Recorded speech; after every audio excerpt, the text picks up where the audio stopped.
চাল ভাঙার একটানা শব্দে কাজ চলছে অবিরাম।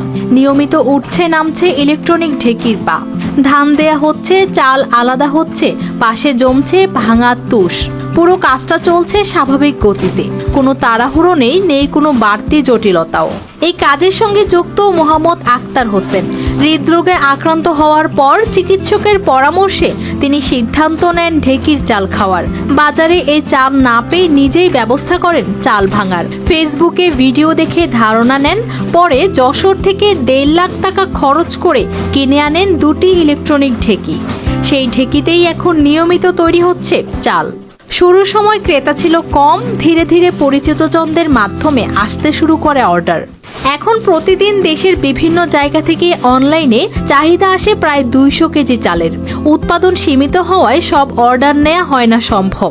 স্থানীয় মানুষদের মতে এই চাল খেলে স্বাদ পাওয়া যায় ঘরের ভাতের।